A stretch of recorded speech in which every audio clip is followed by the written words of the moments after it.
이사야 65장 말씀입니다. 이사야 65장 1절 한 절의 말씀 나눠서 읽겠습니다. 제가 앞부분 먼저 읽습니다. 나는 나를 구하지 아니하던 자에게 물음을 받았으며 나를 찾지 아니하던 자에게 찾아냄이 되었으며 내 이름을 부르지 아니하던 나라에 내가 여기 있노라 내가 여기 있노라 하였노라. 아멘. 이제 다음 시간이면 이사야가 마치게 되고요. 오늘이 그 직전 마지막 시간이죠. 지난주 그리고 지지난주 보면 에스라와 에돔과 보스라에서 피범벅이 된 옷을 입고 오시는 구원자를 만났어요.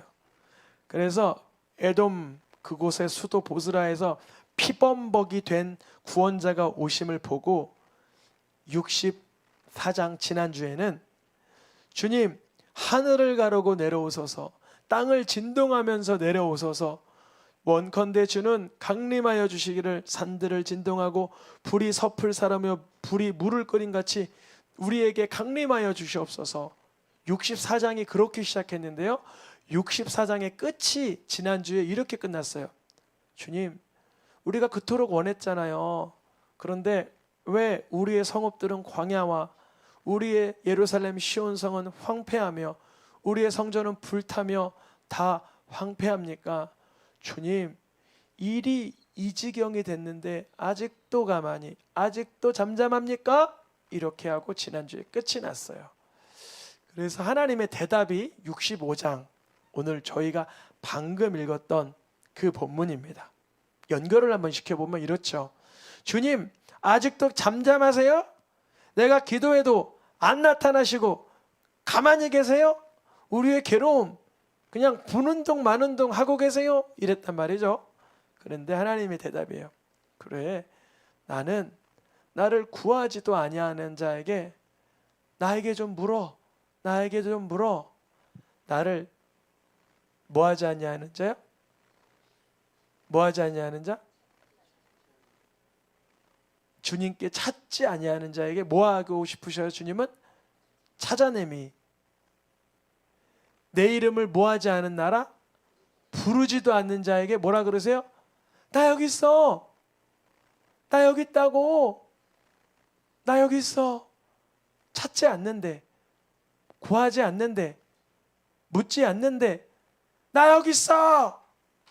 내가 그랬다는 거예요. 하나님께서 지금 왜 가만히 있어요? 내가 이 지경인데 왜 주님은 잠잠하세요? 이렇게 말했는데 하나님은 아니야. 너가 나 안 찾았을 때도 난 나에게 물음이 되고 싶었고 너가 나 찾지 않을 때도 난 찾아냄이 되고 싶었고 내 이름을 부르지도 않은 너에게 내가 여기 있어. 내가 여기 있어 하였단 말이야. 하나님의 대답입니다. 마치 아이를 간절히 만나고 싶은 부모가 아이가 엄마를 찾도록 아비를 찾도록 이렇게 막 눈치를 주는 거예요. 나 여기 있는데 날 좀 불러보면 좋겠는데 나에게 좀 찾았으면 좋겠는데 나에게 좀 구했으면 좋겠는데 그랬다는 거예요. 우리의 삶 속에 그러한 하나님의 하나님의 간절함, 하나님의 애통함이 느껴지기를 축복합니다. 하나도 안 느껴져서 하나님 왜 나를 이런 황폐한 곳에서 이런 광야 같은 곳에서 아직도 주님 왜 잠잠하세요? 왜 광야를 지나며 이런 찬양 있잖아요.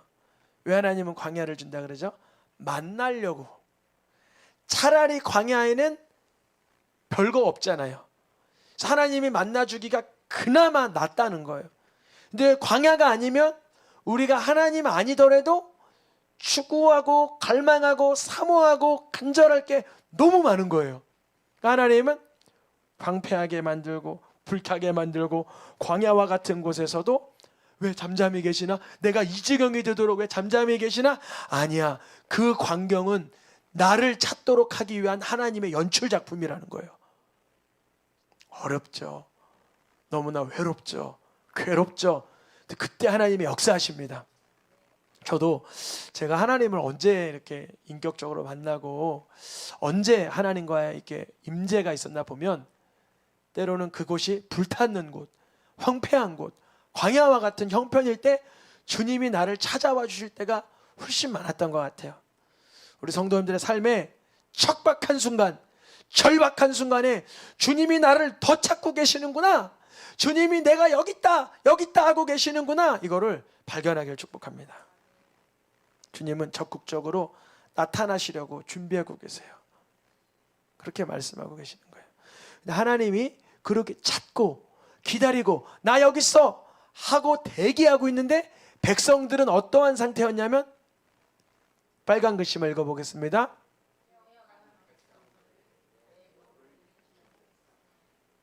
그게 바로 우리예요, 우리. 주님이 나를 부르고 계시는데 내 상태가 어떠한 상태라고요? 폐역한 상태. 하나님이 보시기에 하나님의 뭐가 일어나는 상태? 하나님의 코에 코 연기가 흘러나오는 그런 상태의 내 모습이지만 주님은 부르시는 거야. 그래. 너가 날 찾아야 그 죄를 벗고 하나님의 은혜를 알게 되지. 찾는 거예요. 이 장면, 이사야 65장 1절 2절 말씀을 사도 바울이 읽어낸 거예요. 누가 읽어냈다고요? 사도 바울이. 뭐라고 읽었냐면, 이사야는 매우 뭐하여? 담대하여. 사실 저희가 오늘 읽은 65장 1절 2절 말씀은 이사야가 죄인을 부르시는 하나님을 본 거예요. 자세히 읽어보겠습니다. 하나님을 구하지도 않아, 하나님을 찾지도 않아, 주님의 이름을 부르지도 않아. 근데 그러한 자에게 하나님 뭐라 그러세요? 나 여기 있어. 그런데 그러한 백성들의 상태는 어떤 상태예요? 폐역하고 하나님의 분노를 일으키는 상태인데, 그런 백성들 하나님 뭐하고 계세요? 부르고 계세요. 그래서 사도 바울이 자기가 깨달은 그 복음이 이사야가 깨달은 그 복음이라고 연결지어 확신한 거예요. 하나님을 찾지 아니한 자들에게 하나님은 뭐가 되고, 날 좀 찾아줘 막 분노하고 짜증내고 원망하고 교만한 말을 하는 자에게 나 좀 찾아줘 그러고 있는 거예요. 하나님 말씀엔 절대로 뭐하지 아니하고 순종하니하고 묻지도 아니하고 거슬러 행동하는 백성이 하나님은 뭘 벌렸다고요? 손을 벌렸다. 내 손을 좀 잡아줘, 날 좀 찾아줘 그러는 거예요. 누가요? 하나님께서. 그러니까 우리가 이제 복음을 말할 땐 이거잖아요. 죄인을 구원하는 하나님. 근데 구약에는 그런 본문이 별로 없는 것 같다, 이런 오해의 소지가 있는데, 이사야는 매우 담대하게 하나님을 안 찾고 하나님을 안 묻고 하나님 말씀 순종 안 하고 거슬러 말하는 백성에게 하나님 뭘 벌렸다? 하나님을 막 비방하고 욕하고 화내고 원망하고 막 짜증내고 막 자기 멋대로 행동하는 사람에게 하나님 뭘 벌렸다? 손 벌렸다. 그렇다고 말하는 거예요. 더 이사야는 과격하게 그들의 삶의 행태를 보는데, 그들은 어디에 앉아요? 무덤에 앉아 은밀한 곳에서 돼지고기를 먹고 가증한 걸 담으면서, 자기가 그렇게 더럽고 추한 걸 모르면서 다른 사람에게는 너는 내 자리에 오지 마, 너는 가까이 하지도 마, 나는 너보다 거룩한 자야, 나는 교회 다니는 사람이야, 나는 성도야, 나는 직분자란 말이야, 이렇게 스스로의 자기의에 취해 있는 상태였다. 하나님을 찾는 자가 아니라 종교심에 취한 자였다, 이렇게 말하고 있는 거예요. 누가요? 이사야가. 우리가 이럴 때 있어요. 저 사람은 예배도 안 드리고 뭐 저러냐, 저 사람은 뭐 하나님 잘 모르나, 이렇게 마치 자기가 하나님 된 것만 다른 사람을 심판하고 판단하고, 내게로 가까이 하지 마, 난 너보다 거룩한 존재야, 스스로를 자기의에 취해 사는 상태. 하나님은 이런 자들을 계속 부르시고 계시는데, 하나님 코에는 뭐가 나와요? 지금 연기와 불이 나오고 계세요. 부르는데, 구원하고 싶은데 구원받을 존재가 아닌 거예요. 은혜를 구하는 자가 아니라 교만한 자인 거예요. 근데 하나님은 이런 자들을 부르시고 일단은 무엇부터 하시냐면 뭐 하세요? 반드시 보응하신다. 그럼 지옥 간다 이 뜻이 아니라, 일단은 하나님을 찾지도 않던 자, 부르지도 않던 자, 스스로 교만하여 자기 종교심에 빠졌던 자들을 어쨌든 그가 깨닫게 하기 위하여 보응을 하세요. 그거는 종교심이야, 교만함이야, 완악함이야. 그건 교만함이야. 그거는 하나님 보시기에 은혜가 아니야. 하나님을 믿는 믿음이 아니야. 보응하세요. 너희의 죄악과 우상을 섬기던, 자기를 숭배하던 그런 상태를 헤아리고 보응하리라. 하나님의 심판은 죽기 전에는 나쁜 것만은 아니에요. 때로는 깨달아야 돼요. 종교심을 안 깨달으면 내 의로 천국 가는 줄 스스로 착각을 해요. 우리는 자기의 행위로 구원받을 자가 한 사람도 없는 거예요. 행위로 구원받으면 반대로 행위로 심판도 받아야 되기 때문에, 상 받을 행위가 있다면 지옥 갈 만한 행위도 분명히 있기 때문에 행위로는 못해요. 예수님의 은혜, 하나님의 은혜. 그래서 하나님 앞에 내 죄악이 토로되고 교만함이 토로되고 완악함이 토로됐을 때 하나님이 헤아리고 보응하시며 이제는 남은 자를 부르세요. 그 과격한 심판의 여정 가운데 남은 자들이 생기는데요, 이러한 하나님의 채찍질 가운데 회개하는 자들이 생겨요. 회개하는 자들. 그래서 하나님 이렇게 말씀하세요. 사람들도 이런 속담이 있지 않냐? 어떤 속담이 있어요? 사람들이 말하기를 포도에는 즙이 있으니까 다 상하게 하지는 마. 나쁜 포도송이가 있을지라도 즙을 남겨두고 그거 활용하면 돼. 이런 말 하지 않냐? 나도 나를 찾지도 않고 부르지도 않고 순종하지도 않은 자들을 향하여 그들을 손을 내밀어 불러서 보응하는 와중에 하나님의 은혜를 깨닫고 남은 자들이 다 멸하지 않고 발생할 것이다. 우리가 코로나를 지나며 어떠한 경제적 IMF 위기를 지나며 인생의 어떤 대혼란기를 지나며 어떤 자들은 그 속에서 자기의 죄를 깨닫는 거죠. 저도 마찬가지. 저도 고등학교 이렇게 다리가 부러져가지고 죄를 깨닫고, 인생의 경제적인 어려움 만나서 죄를 깨닫고, 관계가 깨어짐으로 죄를 깨닫고, 전부 다 누구 죄를 깨달으라는 거예요? 이게 아주 중요해요. 내 죄를 깨달으라는 거예요. 사건이 있으면 꼭 내 죄를 깨달아야 되는 거예요. 이게 아주 어려워요. 근데 이 자존심 강하고 교만한 사람들은 그게 거의 힘들어요. 왜냐하면 내 죄를 말하는 순간 혈기가 나기 때문에 암흑이 들어가요. 말씀이 생각이 안 나요. 그러니까 반드시 주님 내 죄를 깨닫게 도와주시옵소서. 경제적 위기든 인간적인 갈등이든 말의 오해든 이 어떤 사건의 곤란함이든 괜찮아요. 하나님이 나를 깨닫게 하시기 위한 과정이에요. 나도 내 종들을 위하여 절대 다멸하지 않고 남겨둘 것이다. 그런데 이 남겨둠의 복음, 이거를 남은 자 복음이라 그래요. 남은 자. 그래서 이단에서는 또 렘넌트 이런 것도 사용하는데, 그것은 예수 그리스도만을 복음으로 말하지 않아서 좀 이렇게 어떤 좀 교리적인 삐뚤어짐이 있었지만, 성경에는 남은 자 복음이 있어요. 남은 자 복음. 근데 그 남은 자 복음의 핵심 목표는 뭐였냐? 결국은 메시아의 복음인 거예요. 메시아가 뭐냐면, 결국 하나님은 야곱, 이스라엘 백성을 다 멸할 수가 없어요. 왜냐하면 메시아는 누구에게 나와야 되니까? 야곱에게서 나오니까. 야곱에서 특히 어느 지파? 유다 지파에서 주님의 택한 자가 오실 것이기 때문에 주님은 전체를 보시며 보응은 하시지만 계속 남은 자의 여지를 두시는 거예요. 심지어 여호야긴이 바벨론으로 끌려갔지만 그로부터 자손이 나와서 여고냐를 통하여 예수 그리스도가 잉태되시는 거잖아요. 그 집안에서. 그러니까 하나님께서는 매 순간마다 남은 자, 남길 자, 자비를 베풀 자, 은혜를 베풀 자를 두시는 거예요. 하나님의 일하심을 보실 수 있고 축복합니다. 하나님께서는 하나님을 찾지도 않는 백성들이었지만 구하지도 않는 백성들, 다른 말로 이방인들을 말해요. 유대인들이야 물론 그들의 종교심으로 그들도 찾지도 않았지만 하나님 알지도 못하는 사람들에게 이제 복음이 들어간다는 거예요. 주님을 묻지도 않는 자들에게 복음이 들어간다는 거예요. 왜냐하면 주님이 우리 심령 속에서 역사하시기 때문에 그런 겁니다. 주님께서 이제 하나님께서 남은 자들을 두실 때는 하나님을 향하여 구하는 자들의 삶이 얼마나 복된 곳이 될 것인지 10절부터 나타납니다. 이제 사론의 곳, 아골의 골짜기, 어떤 장소라도 주님을 따르는 양의 무리들의, 하나님을 찾는 백성들의 소유가 될 것이며, 그러나 또다시 반대 지경에 있는 사람이 있죠. 하나님도 버리고 우상에게 상을 차리고 섞은 술을 가득히 붓는 자들은 칼에 다 굽부러지고 죽임을 당할 것이다. 하나님이 그렇게 불렀는데, 죄악 중에 있는 자들을 불렀는데, 완악한 자들을 듣게 하였는데도 하나님의 말씀을 닫아버리고 악을 행하며 하나님이 즐거워하지 않은 것만 하는 자들은 줄이고 가라고 수치를 당할 것이다.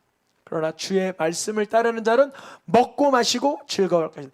이 대비되는 구조, 요한계시록 끝장에 가서 갈수록 끝장 갈수록 이게 확연히 드러납니다. 우리의 성도님들 깨달으셔야 돼요. 내가 너무 악한 데 서 있으면 하나님께 간절히 구하세요. 빨리 주님의 편에 돌아올 수 있도록, 하나님 말씀의 편에 순종의 무릎을 꿇을 수 있도록 사모하시길 축복합니다.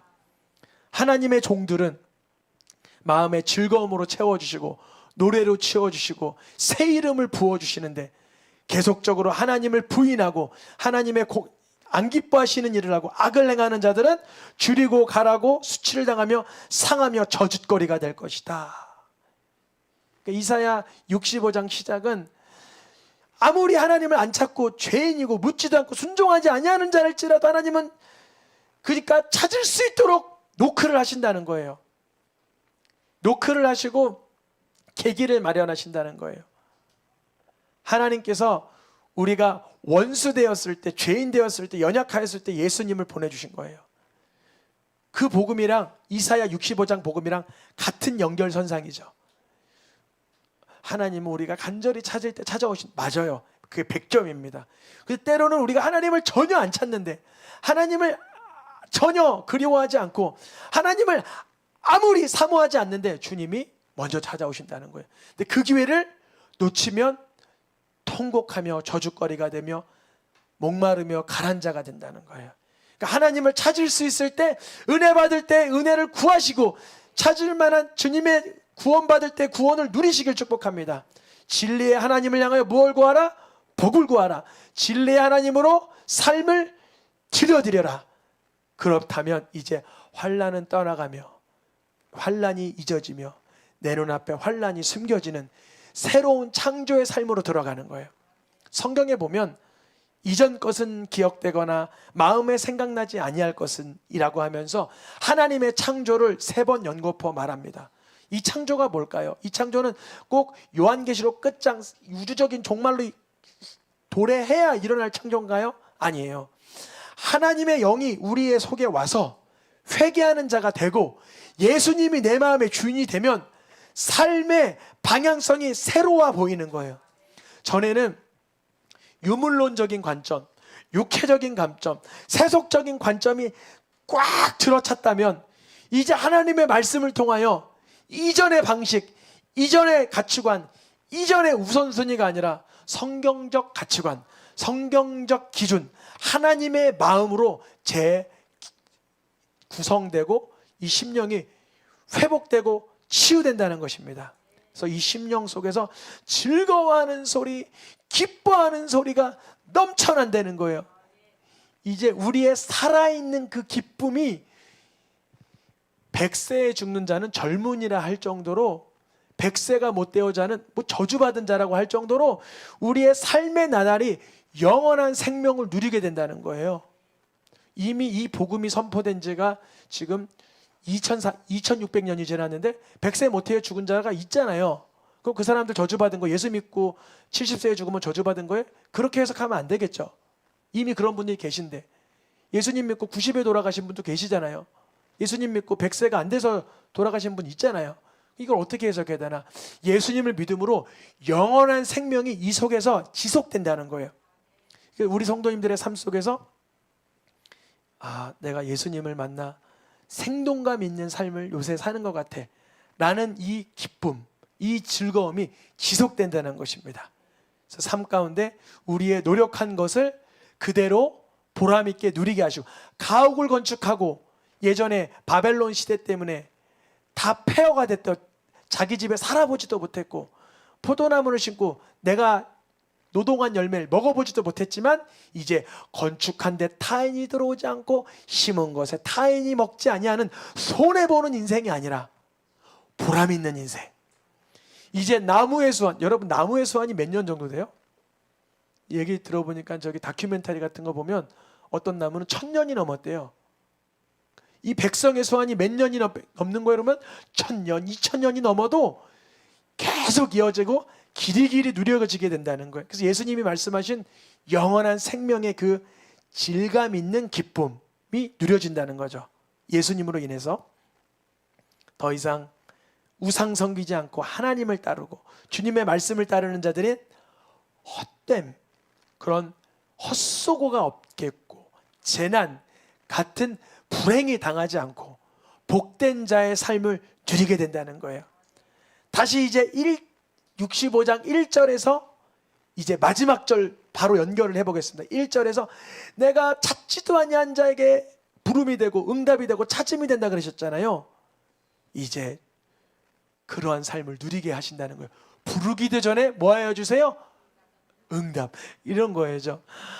주님 그랬는데 내가 주님 안에 담긴 내용을 주님이 아세요. 아버지 했는데 이미 아세요. 마치 아브라함의 종 누구죠? 그 사람이 그 이삭의 아내 얻으려고 기도를 마치기도 전에